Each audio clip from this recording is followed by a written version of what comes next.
আজকে আমি একটা স্পেশাল খাজা তৈরি করে দেখাবো, প্রচুর লেয়ারযুক্ত এবং অনেক কালারফুল। এর নাম রংধনু খাজা। দেখুন, এটা এতটাই ক্রিস্পি হয়েছে, হাতে নিয়ে একটু চাপ দিতেই একদম গুঁড়া গুঁড়া হয়ে যাচ্ছে, মুখে দিলেই মিলিয়ে যাবে। দেখুন এটা কিভাবে করলাম। খাজা করার জন্য প্রথমেই আমি একটা ময়দার ডো করে নেব। যেখানে দিলাম মেজারমেন্ট কাপের 1 কাপ, হাফ কাপ, মোট 1.5 কাপ ময়দা দিয়ে দিলাম। 1/4 চামচ লবণ, 1.5 চামচ পরিমাণ চিনি, 2 টেবিল চামচ পরিমাণ খাওয়ার সাদা তেল। এখন এটা আমি সুন্দর করে মেখে নিব। এই যে দেখুন, মাখা সঠিক হয়েছে। এখন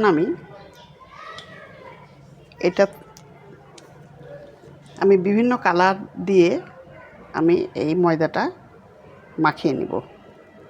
এটা রেড কালার, এটা অরেঞ্জ কালার, এটা গ্রিন কালার। এই বিভিন্ন আমি কালার দিয়ে এই ময়দার ডো করব। আর একটা থাকবে সাদা। আমি এই ছোট কাপ দিয়ে মেপে 1 কাপ পরিমাণ করে এই ময়ান করা ময়দাগুলি আমি বিভিন্ন কালার দিয়ে আমি মেখে নিব। এই যে 1 কাপ ময়ান করা ময়দা আমি নিয়ে নিলাম। এখানে প্রথমেই এখানে আমি রেড কালার দিয়ে আমি মাখবো। খুব অল্প করে পানি দিব।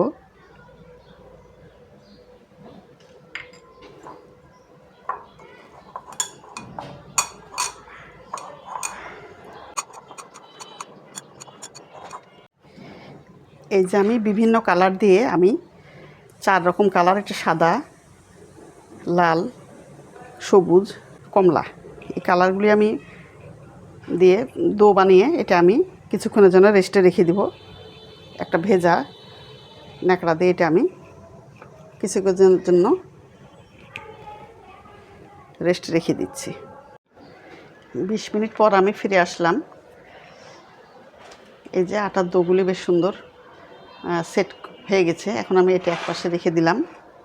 রেখে দিয়ে এখন আমি একটা লিকুইড তৈরি করব। এখানে নিয়েছি সয়াবিনের তেল 2 টেবিল চামচ পরিমাণ। আর এখানে নিয়ে নিচ্ছি 2 চা চামচ পরিমাণ কর্নফ্লাওয়ার। এখন এটা দিয়ে আমি একটা লিকুইড তৈরি করছি। এটা আমি খাজার লেয়ারে ব্যবহার করব।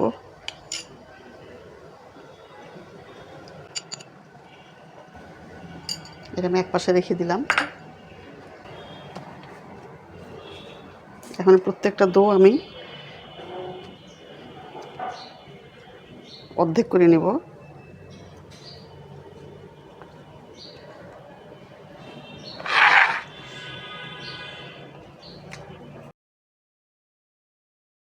এই প্রত্যেকটা কালারিং ডো আবার আমি অর্ধেক করে নিলাম।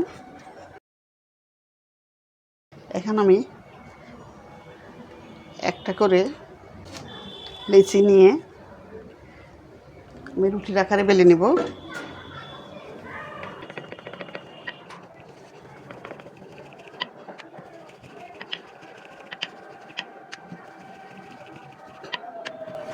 যতটা পারা যায় পাতলা করে নিতে হবে।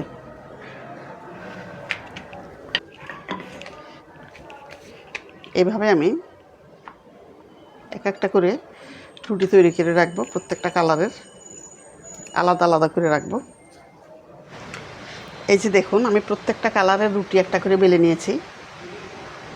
4টা রুটি আমি বেলে নিয়েছি। এখন আমি এটাকে এখন লেয়ার করার জন্য এটা আমি এই লিকুইডটা দিব। এখন আমি এখানে কর্নফ্লাওয়ারের একটা আস্তরণ দিয়ে দিচ্ছি। এরপরে আমি এটা দিয়ে দিলাম এর উপরে, দিয়ে আবার এই লিকুইডটা এটা দিয়ে দিচ্ছি।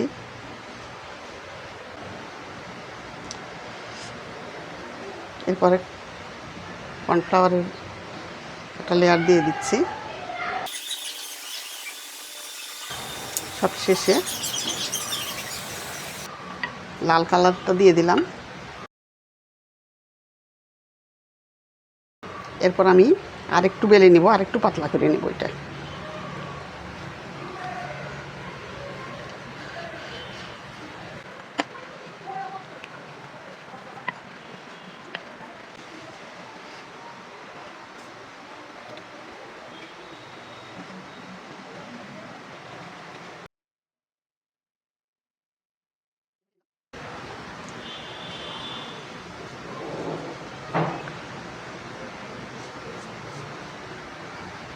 লেয়ারটা যাতে খুব সুন্দর করে হয় এই জন্য আমি পুনরায় এইভাবে দিয়ে দিলাম।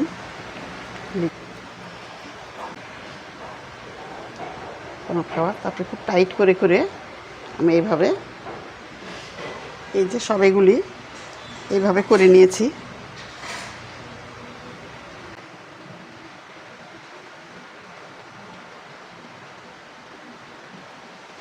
এখন এই প্রত্যেকটা লেচি আবার এখন আমি বেলে নিব।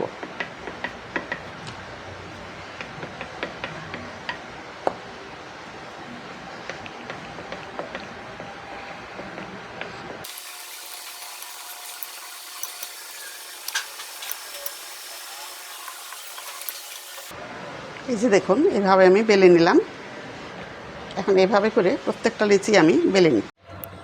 এই যে আমি সব খাজাগুলি করে নিলাম।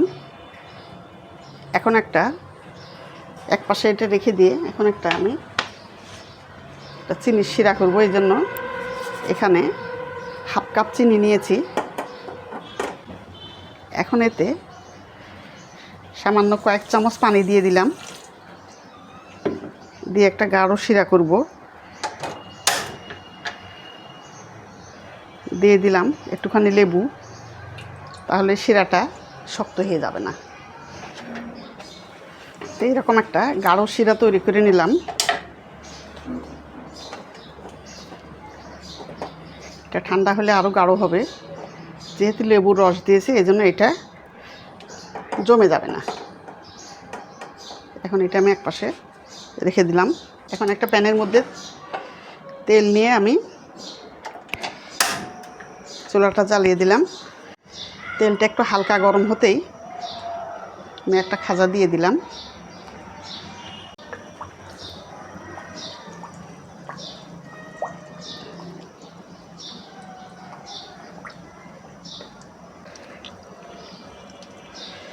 এটা ধীর আছে ভাজতে হবে।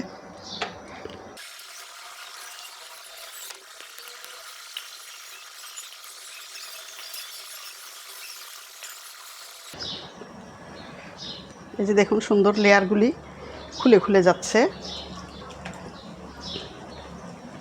এখন আমি উল্টিয়ে দিব।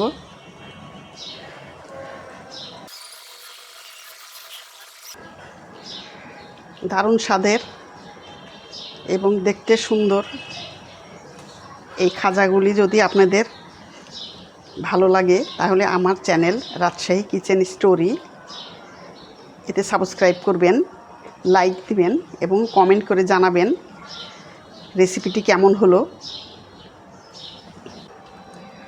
বহু লেয়ারযুক্ত এই খাজা খেতে অত্যন্ত মুচমুচে এবং সুস্বাদু হবে।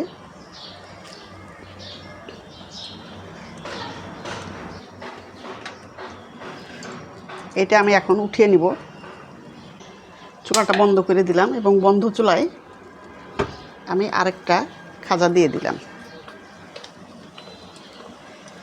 যথেষ্ট হিট আছে তেলে, এই জন্য আমি চুলাটা বন্ধ করে দিলাম।